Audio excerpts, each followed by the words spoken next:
সুপ্রিয় দর্শক, মগরাহাট থেকে আমি ডাক্তার আনোয়ারুল হক।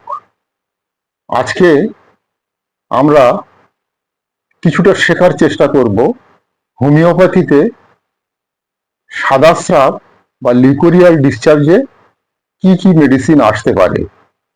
তো আমি একটা নির্দিষ্ট পদ্ধতি মেনে চিকিৎসা করি। প্রথমে কেন্স রেপার্টরি খুলে জেনিটাল ফিমেল চ্যাপ্টারে গেলাম, লিউকোরিয়া রুব্রিক্স বের করলাম এবং সেটাকে অ্যাড করলাম। এরপরে আমি মনে করি লিউকোরিয়াল ডিসচার্জ একটা সিফিলিক ম্যানিফেস্টেশন, মায়াজমেটিক ব্যাকগ্রাউন্ড সিফিলিস, তাই আমি জেনারেলিটিসে গিয়ে সিফিলিসকে চুজ করলাম। এই দুটো রুব্রিক্স বা দুটো সিমটমকে সামনে রেখে যে মেডিসিনগুলো আসবে সেই মেডিসিনগুলোকে অর্গানন অফ ফিলোসফি এবং মেটেরিয়া মেডিকার আলোকে বিশ্লেষণ করে এবং একটা রুগীকে কেস টেকিং করে তাকে ইন্ডিভিজুয়ালাইজ করে একটা মেডিসিন দেবো, only for single medicine, 0 by potency dose. তো এখানে আমি সেইভাবে করলাম। আমার এখানে গ্রেডিং এ এসছে, সর্বোচ্চ গ্রেডিং এ এসছে 4টি মেডিসিন: আরসায়ার, মার্কিউরিস, নাইট্রিক অ্যাসিড, সাইলেসিয়া। এরা সর্বোচ্চ 2টি রুব্রিক্স বা সিমটম কভার করেছে এবং সর্বোচ্চ পয়েন্ট পেয়েছে 6। অর্থাৎ এই 4টি মেডিসিন গ্রেডেশন ফার্স্ট গ্রেড, দুটো রুব্রিক্সই ফার্স্ট গ্রেড পেয়েছে। তো আরসায়াড আমরা কখন দেব? যদি দেখা যায় রুগী প্রচন্ড গরম কাতুরে, প্রচন্ড পিপাসা, প্রচন্ড ফ্যাস্টিডিয়াস এবং তার মধ্যে একটা অ্যালার্জিক রাইনাইটিসের টেন্ডেন্সি আছে এবং প্রায়ই তার হাঁচি হয়, এরকম রুগী যদি লিউকোরিয়া নিয়ে আসে সেক্ষেত্রে আমরা তাকে আরসায়াড দিতে পারি। এর পরের মেডিসিন মার্কিউরিস আমরা কখন দেব?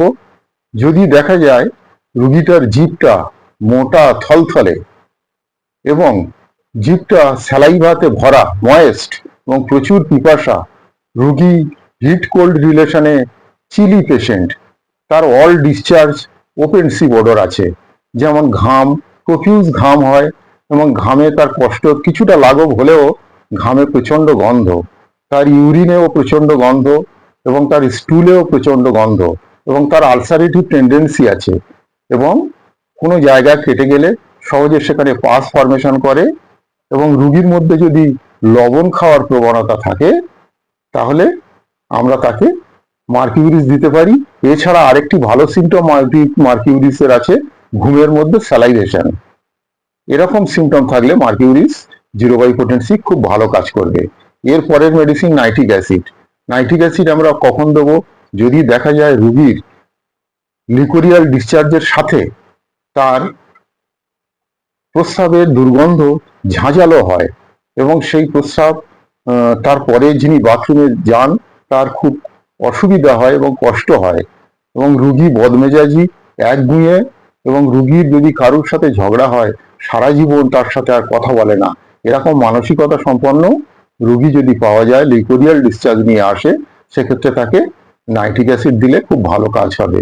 এর পরের মেডিসিন আসছে সাইলেসিয়া আমরা কখন দেবো? রুগীর চেহারা রোগাটে হবে, কনস্টিপেশনে ভুগবে, রুগী লবণ খেতে ভালোবাসবে, রুগীর শীতকালে হাতের তালু পায়ের তালুতে প্রচন্ড ঘাম হবে এবং ঘামে প্রচন্ড দুর্গন্ধ এবং রুগী কিছুটা ফ্যাস্টিডিয়াস হলেও আগোছালো ভাব তার মধ্যে থাকবে। এরকম রুগী পেলে আমরা তাকে সাইলেসিয়া দেবো লিউকোরিয়াল ডিসচার্জে। তো এছাড়া দুটো রুব্রিক্স কমপ্লিট করেছে এরকম অনেক মেডিসিন আছে, 5 পেয়েছে এরকম অন্তত 10টা মেডিসিন আছে, তাদের সবাইকে নিয়ে আলোচনা করা সম্ভব নয়। তবে রেপার্টরির মধ্যে দিয়ে সমস্ত মেডিসিনকে বিবেচনা করতে হবে এবং ওষুধ সিলেকশন করতে হবে। ভিডিও ছোট করার জন্য আমি কেবলমাত্র 4টে মেডিসিন সর্বোচ্চ র্যাঙ্কিং যারা করেছে তাদেরকে নিয়ে আমি ভিডিও কিছুটা বিশ্লেষণ করার চেষ্টা করলাম। তো এই ভিডিওটি যদি আপনাদের ভালো লেগে থাকে শেয়ার করুন, সাবস্ক্রাইব করুন, লাইক করুন, যদি ভালো না লাগে ডিসলাইক করুন। আর ভালো থাকুন, সুস্থ থাকুন।